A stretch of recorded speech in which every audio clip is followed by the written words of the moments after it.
Rev up your engines!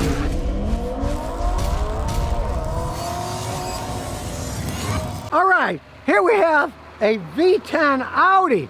Now, you always think these things are money pits.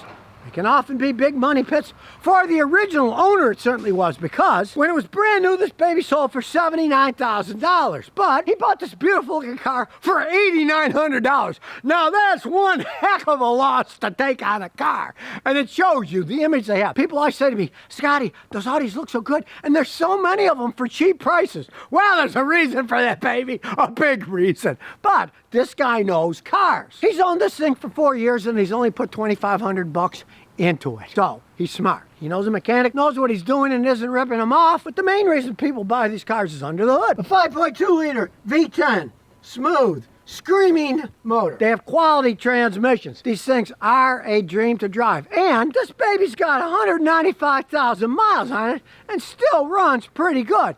Now, his friend though, she followed him with her Lexus because she said if the Audi broke down, I'd have a way back to New York. It's never actually stranded him. He said once he got a spike in a tire, but it made it back to the shop and he fixed it. For him, it's been a good car. Now you got to consider, he paid like what? 1/12 of what it originally cost. So he doesn't have that much money to lose, even if it went down in flames. You know? Now he lives out in the country in New York, but this is all-wheel drive. And he says he's never been stuck. And it's still got a key because it's an older one. Now this engine is still humming along. Come on, it's a V10. It's going to be smooth, right? Now, of course, it's the last of the dinosaurs. This year, they say they're not going to be making any more V10 engines at Audi because, of course, they can't meet the European pollution requirements. And they say they're going to go to electric. Who knows what's going to happen with this? There's limited production cars anyway. People went for bigger engines for more power. Now, you can get the same amount of power out of a four-cylinder engine if you really want to oof it up, but this thing still runs fine. For the money he put into it, he can't complain. Now, an average person knows nothing about cars, doesn't have a friend who's a mechanic. You're just asking for trouble buying one of these things. But he isn't. He's having fun with it. In the winter, he never gets stuck with the all-wheel drive. But let's get my computer out and see what it says. Now we're inside. You can see man was not lying. Got 195,000 miles on it. Diagnostics here. We'll do auto VIN, and here we go. Topology, and we're gonna scan it all. It's gonna go through the whole car. And while it is, we'll check it out. I like it because it's still got a regular old gear shift on it. Not some just electronic. You got a real gear shift, which I like. Black and silver interior. Leather seats are still in excellent shape. Big old sunroof. 11 trouble codes so far. Does have an electric parking brake. Pretty early car to have that, but it does. I don't like them, but got a nice amount of space in here. Audi, so there are 20 trouble codes. Intelligent diagnosis. There are all the codes. Steering angle sensor, voltage supply terminal 30. Right side marker lamp, open circuit. Tuner not enabled, activated. Power supply to terminal 30, voltage too low. Read DTC memory of ABS, implausible signal from anti-lock braking. Driver's front airbag crash sensor is faulty. Front passenger airbag crash sensor faulty. Combination comfort data bus, no signal. Alarm horn. Error in circuit for the alarm horn. Of course, here's the tip of the bucket. Here, there's more. Function limitation due to insufficient voltage. Engine control module. Those are more important codes anyway. Well, due to trouble codes. Sporadic. The worst code you want.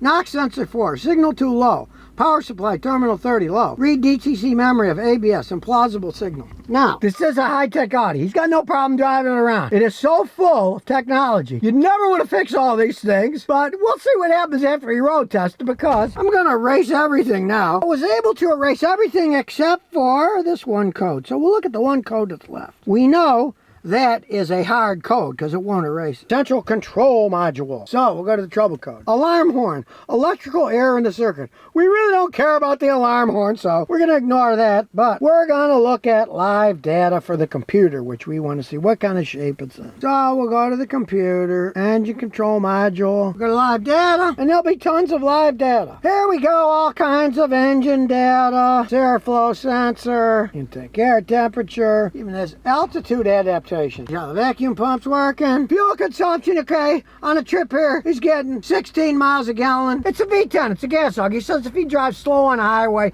he might get in the low 20s. Got no misfires, everything's zero. And look, it's pretty good. the lambda control, you want it to be 1, and it's 0.99. Now it's perfect at 1. The other one's 0.99. Sometimes it goes to 1, which is perfect. Pretty good for a car. It's got 195,000 miles on it. The data is insane on one of these Audis. I mean, they just roll and roll. Even gets you the resistance data of the heating and the oxygen sensor. I mean, these Germans, they've gone insane. Throttle. All the data from that. Car converter, it's open now to show you when it locks up when you're driving. Since it's German, they even tell you the manufacturer and the test stand number when I tested it when I built it. There's more and more and more. It's insane. It's absolutely insane. It would drive anybody nuts trying to analyze all this stuff. Look at it. Finally, we got to the end. So here we go. Now, I do have to say, man, that backup camera's pretty dark. I gotta zoom in. You can see. Look at my hand. It's super dark. My camera will equate to it, but the human eye doesn't. It looks really dark to me. And it does have a problem with the airbag. Never expect them to last this long anyway. I may be old, but on these horrible Rhode Island roads, hey, this baby's going over them really smooth. You can shift it manually if you want to. You can put it in manual mode. Truthfully, these are so well made, let me tell you, you don't really need to. Now we're at our usual corner here. Kind of hard to see. People are coming everywhere. Here we go. This is all-wheel drive, so step on the gas. Boy, that's one smooth car, I'll tell you. But really, another reason they've gone away from the V10 engine is, in terms of actual horsepower, they aren't that insane. I've been in V8s that had more. I've even been in 4-cylinder cars that had more acceleration. This is a luxury car. We could take it down the road here to the polo grounds and fit right in, but we're not. We're just going to drive around here. In the rain, it's not going to slide. This thing handles like a dream. Like I said, he lives in New York, and we're talking upstate New York, where it snows a lot. By Lake Ontario. Never got stuck in the snow. He said, this is great in the snow with the all-wheel drive system. And I mean, you step on the gas, it goes.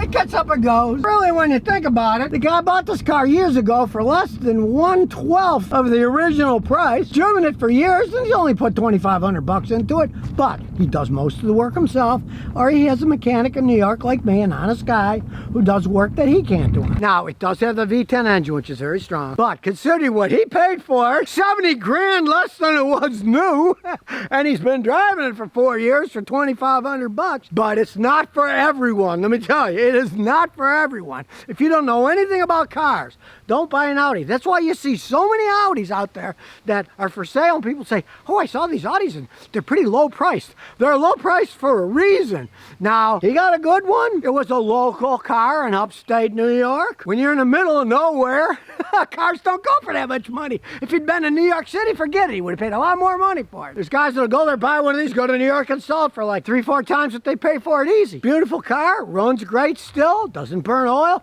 tranny shifts like a dream. Hey, if you know enough about cars to get this particular one. Now stay away from the 2-liter turbos. They're absolute rolling pile of crap. Those engines go. I got a friend who's a mechanic at an Audi dealership. He says every month he changes out 8 or 10 of those motors. They're garbage, you know? A fun toy to ride around, especially for what he paid for it. Now the original owner, I mean, losing 70 grand, not such a great deal for her, but hey, what can you do? Take advantage of that situation if you really want to get one of these things. Never waste your money buying a new one.